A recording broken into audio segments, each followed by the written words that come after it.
sa yaman, kundi sa pagmamahal at bayanihan.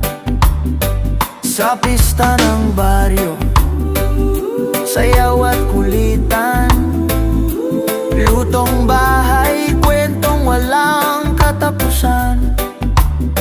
Sa ilalim ng bituin, awitan hanggang gabi, mga pangarap ay payag, pero tunay at buo lagi. Kahit mabagal ang oras, di ka naman nag-iisa. Dito mo matututunan ang